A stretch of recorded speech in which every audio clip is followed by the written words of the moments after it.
नमस्कार, मैं हूं सिकता देव और आप देख रहे हैं प्राइम टाइम। डीडीसीए मामले में वित्त मंत्री अरुण जेटली पर सवाल उठाकर उन पर डीडीसीए में हुई गड़बड़ियों के लिए जिम्मेदार बताकर दिल्ली की अरविंद केजरीवाल सरकार ने अपनी कमीशन ऑफ इंक्वायरी बैठा दी, जिसकी अगुवाई जाने माने वकील और पूर्व सॉलिसिटर जनरल गोपाल सुब्रमण्यम कर रहे हैं। लेकिन आज दिल्ली के लेफ्टिनेंट जनरल नजीब जंग ने इस कमीशन को असंवैधानिक करार दिया है।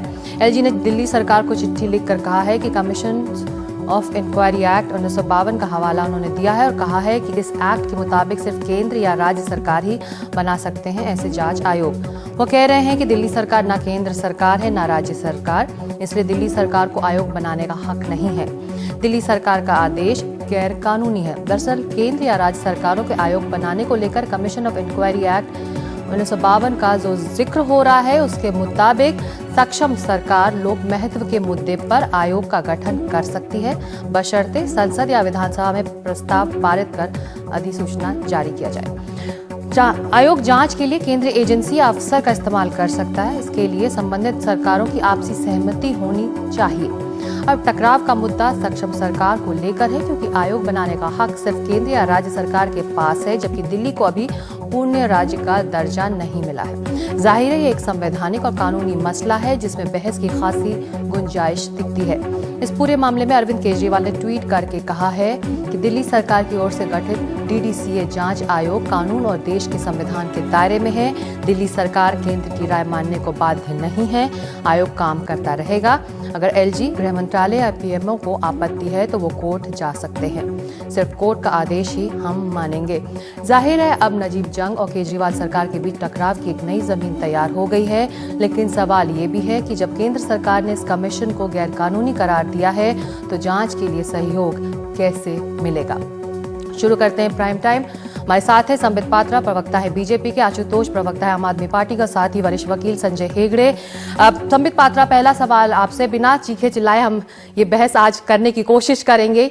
ये बताइए कि अब जब ये आपत्ति की चिट्ठी आई है एलजी की तरफ से अरविंद केजरीवाल की सरकार को, तो क्या ये आपत्ति सिर्फ इसीलिए है क्योंकि वित्त मंत्री अरुण जेटली के खिलाफ ये पूरी जांच होनी है, या वाकई ये गैर संवैधानिक इंक्वायरी कमीशन है? देखिए, आपने सही कहा कि बिना चीखे चिल्लाए ही होना चाहिए कोई बहस, मगर जिस प्रकार की चीख और चिल्लाहट की आदत आम आदमी पार्टी को पड़ गई है वो आज क्वाइट एविडेंट है। जो चिट्ठी एलजी की तरफ से आम आदमी पार्टी को डीडीसीए के लिए जो उन्होंने गोपाल सुब्रमण्यम कमेटी बनाई थी उसके लिए भेजा गया, उस चिट्ठी का एक अंश में पढ़ना चाहूंगा। It has been held that in view of the provisions contained in article 239 and article 239AA of the constitution, read with section 2 and 3 of the Commission of Inquiries Act 1952 and the provisions of section 38, read with section 360 of the General Clauses Act 1897, including the Government of India notification bearing number 2524 dated 20th August 1966. The elected government of NCT of Delhi is neither the central government nor the state government within the meaning of section 2 and 3 of the Commission of Inquiry Act 1992. Therefore, it has no jurisdiction or power to set up a commission of inquiry under the said act. मैं मानता हूं कि साधारण लोग शायद इसको समझने में कॉन्स्टिट्यूशन का पेचीदा मसला है, मुश्किल हो सकता है। मेरा ये पढ़ने का मामला सिर्फ इतना था कि ये एक संवैधानिक विषय है। मैं हाथ जोड़ के पूछना चाहता हूं, केजरीवाल बड़े हैं या संविधान बड़ा है? अगर लगता है कि केजरीवाल बड़े हैं तो स्वाभाविक है वो जो चाहें वो जरूर करें, मगर अगर हम लोगों को लगता है कि संविधान बड़ा है तो स्वाभाविक रूप से यह संविधान का विषय है। अगर इसमें किसी प्रकार का असमंजस है तो कोर्ट का द्वार खुला है। ऐसे ही एक विषय में जो सीएनजी फिटनेस स्कैम के विषय में गठित किया गया था इंक्वायरी कमीशन जस्टिस अग्रवाल का आम आदमी पार्टी द्वारा, जब उस पर इसी प्रकार का नल एंड वॉइड ऑर्डर आया तो वो हाईकोर्ट में पूरा विषय गया। हाईकोर्ट में विषय चल रहा है, इसलिए मैच्योरिटी और परिपक्वता का तकाजा है कि हम जो चीज अभी सब जुडीज है उस पर इंतजार करें, मैच्योरिटी के साथ, बिना तूतू मैमे का इंतजार करके देखें कि हाईकोर्ट आखिर इसमें क्या कहती है। हम आखिर हर फ्रंट में लड़ाई क्यों लड़ रहे हैं? ये केंद्र बनाम राज्य सरकार हो गया, केजरीवाल जी को मोदी जी रोक रहे हैं काम करने से, देखो जी मेरे को मैं विक्टिम बन गया, ये सब कहने की क्या आवश्यकता है? ये तो लीगल विषय है, इसको लीगली सॉर्ट आउट होने दीजिए। संवैधानिक मामला है, संविधान से जुड़ा एक ऐसा पहलू है जिसकी व्याख्या होने बाकी है। जरूरी ये नहीं था कि 1952 के इस एक्ट को राज्य सरकार बेहतर समझ पाती और समझकर ही इस पर आगे बढ़ती, बजाय कि अब ये कहना कि हम कोर्ट के ऑर्डर को ही मानेंगे, वहां पर इसकी व्याख्या हो। मुझे आज ये सुनकर बड़ा अच्छा लगा समित पात्रा जी कि आज वो चीखेंगे चिल्लाएंगे नहीं। वाकई में मेरे कानों को एक सुकून में पहुंचा और मन को शांति भी हुई कि बीजेपी के प्रवक्ताओं ने अब चीखना चिल्लाना थोड़ा बंद कर दिया है। तो सही ना, मैं दो बातें कहना चाहता हूं। चीखेंगे चिल्लाएंगे नहीं। देखिए समित जी को हंसने पर भी आपत्ति होती, रोने पर भी आपत्ति होती। समित जी आप सुन लीजिए मेरी बात। तो आप बोल रहे थे, मैं नहीं बोल रहा था। दो बातें हैं। पहली बात समित जी को शायद इस बारे में जानकारी नहीं, उनके पास शायद होमवर्क की कमी है कि इस कमीशन ऑफ इंक्वायरी जब सीएनजी फिटनेस केस पर बनी थी, उसके बाद गृह मंत्रालय ने उसको नल एंड वॉइड घोषित कर दिया था। मामला दिल्ली हाई कोर्ट में चल रहा है। केंद्र सरकार उस पर स्टे चाहती थी। केंद्र सरकार के प्रेयर के बावजूद उस पर दिल्ली हाई कोर्ट ने स्टे देने से मना कर दिया। उनके मुताबिक commission of inquiry as it is अपना कार्रवाई कर सकती है, सिर्फ वो कोवर्सिव एक्शन नहीं कर सकती। लेकिन ये दोनों पर लागू है, केंद्र सरकार पर भी लागू, राज्य सरकार पर भी लागू है। जो अधिकारी है जो उस कमीशन के साथ उनको काम करने का दिया जाए।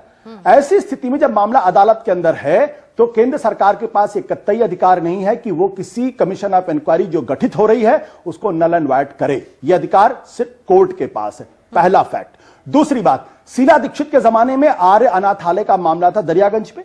वहां पे commission of inquiry Sheila Dikshit ने बनाई थी, 2 मेंबर की कमेटी थी, उसने अपना पूरा काम किया। तब किसी ने नहीं कहा कि वो संविधान से ऊपर है या संविधान के नीचे है।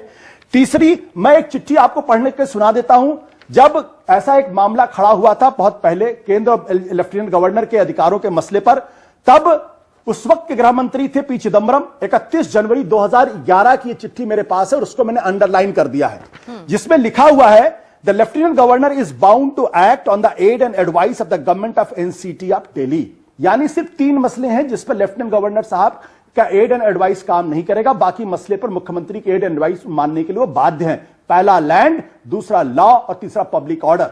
यह स्पोर्ट्स का मामला है और स्पोर्ट्स का मामला राज्य सरकार के अधीन है और इसमें जो भी केंद्र हमारी राज्य सरकार काम करेगी उसको लेफ्टिनेंट गवर्नर को मानना होगा। लेफ्टिनेंट गवर्नर का एक्ट अनकॉन्स्टिट्यूशनल है, एंटी डेमोक्रेटिक है, केंद्र और राज्य सरकार के बीच में झगड़े करवाने वाला है। यह बात बीजेपी को पता होनी चाहिए। लेकिन चूंकि यहां मसला अरुण जेटली का है जो भ्रष्टाचार के मामलों में गंभीर आरोप से पीड़ित हैं, इसलिए अपने सबसे ताकतवर मंत्री को बनाने के लिए मोदी सरकार कुछ भी करेगी, बीजेपी कुछ भी करेगी, लेकिन अरुण जेटली को बचा नहीं पाएगी कितनी भी कोशिश कर ले।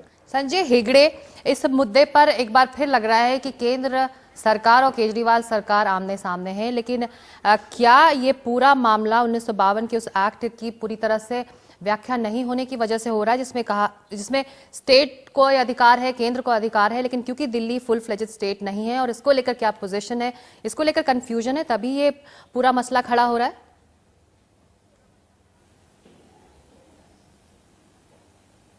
नहीं, सिर्फ कमीशन ऑफ इंक्वायरीज एक्ट में कंफ्यूजन है करके ये तो अभी नया मुद्दा निकला है। पिछला तो मुद्दा ये था कि कॉन्स्टिट्यूशन में ही कंफ्यूजन है कि ये जैसे आशुतोष ने कहा कि तीन सब्जेक्ट्स पर दिल्ली के राज्य सरकार का अधिकार नहीं है, जो नॉर्मली स्टेट किसी भी और राज्य के सरकार के पास होता है। ये पब्लिक ऑर्डर, पुलिस और लैंड। आखिरकार ये कमीशन ऑफ इंक्वायरी होता क्या है? कमीशन ऑफ इंक्वायरी होता है सिर्फ एक फैक्ट फाइंडिंग बॉडी। मुझे अगर मेरी ऑफिस में कुछ पता करना हो, मैं अपने मुंशी को ये कह सकता हूं, भैया ये सब पता करके मुझे एक रिपोर्ट दे देना, उसके बाद मैं आगे जो कार्रवाई करना चाहता हूं मैं कर सकता हूं। ये कोई भी एडमिनिस्ट्रेटर कर सकता है। अभी ये commission of inquiry is act में ना ये स्टेट है ना ये सेंटर है। ये इंटरप्रिटेशन मैं मानने के लिए तैयार नहीं हूं, क्योंकि अगर वो इंटरप्रिटेशन रहा तो दिल्ली के बारे में ना स्टेट इंक्वायरी कर सकती है ना सेंटर इंक्वायरी कर सकती है। ऐसा तो नहीं है, ये एक वैक्यूम है नहीं। अब सवाल ये आता है कि आखिरकार एक फैक्ट फाइंडिंग बॉडी है, फैक्ट फाइंडिंग बॉडी जो रिपोर्ट दे उसके आगे उस पर अगर कोई कार्रवाई करनी है तो करे, और उस टाइम पर अगर कोई इनवैलिडिटी हो तो वो चैलेंज कर ले। आज ये कमीशन बैठते ही उसे स्टिल बॉर्न कर देना वो मैं उचित नहीं समझता। संबित पात्रा, दिल्ली में एक चुनी हुई सरकार है, दिल्ली की जनता ने सरकार को चुना है और अगर इस सरकार को लगता है कि किसी एक मुद्दे पर जांच होनी चाहिए तो वो उस मामले की जांच कैसे कराए? क्या उसे केंद्र सरकार के पास जाना होगा? तो फिर इस चुनी हुई सरकार का फायदा क्या? देखिए, दिल्ली में चुनी हुई सरकार है, बहुत बहुमत के साथ आई है, इसमें कोई शक नहीं है, इसको हम कंटेस्ट भी नहीं करते हैं, अच्छी बात है। मगर हमारा सिर्फ इतना कहना है, जो मैंने बार बार कहा, अगर this is the rule of constitution, अगर हिंदुस्तान में संविधान का शासन है, संविधान सर्वोपरि है, तो अक्षरशः संविधान का पालन होना चाहिए। अगर उसमें किसी प्रकार की भी प्रतिद्वंदिता है, अगर संतोष हेगड़े जी जो कि जाने माने वकील हैं और आशुतोष जी जो जाने माने राजनेता हैं, इन दोनों का अलग व्यू है, तो हमारे कोर्ट्स हैं, जजमेंट करने के लिए कोर्ट्स हैं। जो उपाख्यान, एक सेकंड, जो उपाख्यान अभी, जो व्याख्यान अभी संजय हेगड़े जी ने हमारे सामने रखा, ये आशुतोष जी जो कागज पढ़ रहे थे, स्वाभाविक रूप से ये कागज वो कोर्ट के सामने भी भर्ती कर सकते हैं और एक केस, यही केस कोर्ट में चल भी रहा है। अगर ये ऐसे ही 15 मिनट के डिबेट में सुलझ जाता तो अभी तक कोर्ट तो जजमेंट दे चुकी होती। स्वाभाविक रूप से ये इतना सरल नहीं है जितना सरल इसे दिखाने की कोशिश की जा रही है। जहां तक नियत का सवाल है, एक सवाल मैं उठाता हूं, शीला दीक्षित जी के खिलाफ 370 पेज के एविडेंस हैं और एक इंक्वायरी कमीशन बैठना चाहिए। ऐसी चिट्ठी कपिल मिश्रा जो कि इनके उस समय लॉ मिनिस्टर थे, उन्होंने केजरीवाल जी को लिखा। नतीजा क्या हुआ? केजरीवाल जी ने तुरंत कपिल मिश्रा जी को उस पद से हटा दिया कि नहीं नहीं, Sheila Dikshit is above law, उनके ऊपर कोई जांच कमेटी नहीं।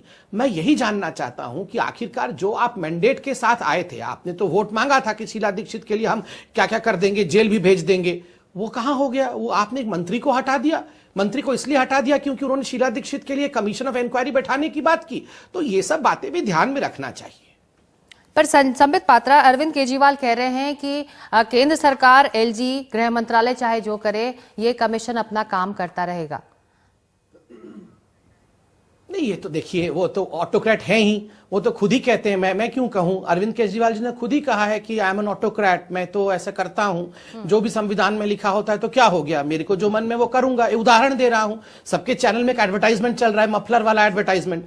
सुप्रीम कोर्ट ने कहा भैया चेहरा नहीं दिखाना है, केवल 3 लोग चेहरा दिखा सकते हैं, प्राइम मिनिस्टर, प्रेसिडेंट और CJI, chief justice of India. क्या कहते हैं, चीफ मिनिस्टर को चेहरा नहीं दिखाना है। उन्होंने कहा चलिए हम पीछे मुड़ जाते हैं, चेहरा नहीं दिखाते हैं। जी, सप्लीमेंट्री सवाल ये है कि अब गोपाल सुब्रमण्यम ने जब ये एक्सेप्ट किया कि वो इस कमीशन को हेड करेंगे, तो उन्होंने एनएसए को चिट्ठी लिखी कि मुझे मदद चाहिए। अब केंद्र सरकार ही, जो एनएसए जिसके पार्ट हैं, वो केंद्र सरकार ही कह रही है कि कमीशन तो गैर कानूनी है, गैर संवैधानिक है, तमाम चीजें। ऐसे में जांच करेंगे क्या गोपाल सुब्रमण्यम, अगर ये जांच चलती भी रहेगी और केंद्र चाहे जो कहता रहे, जैसे कि अरविंद केजरीवाल कह रहे हैं? देखिए, संबित पात्रा जी ने अच्छी बात कही कि मफलर, चेहरा दिखाना नहीं चाहते। पूरा देश तो नरेंद्र मोदी जी का 56 इंच का सीना देख रहा है कि उनके 56 इंच के सीने के बावजूद किस तरीके से आतंकवादी गतिविधियां हो रही और हमारे जांबाज सिपाही मारे जा रहे। हाँ, मैं सवाल का जवाब दे रहा हूं कि वो जो 56 इंच का सीना आजकल थोड़ा कमजोर पड़ता दिखाई पड़ रहा है, ये दुनिया देख रही है। जहां तक गोपाल सुब्रमण्यम जी का सवाल है, तो भाई अगर आप इन्वेस्टिगेशन करेंगे तो आपको कहीं ना कहीं से ऑफिसर्स चाहिए होगा।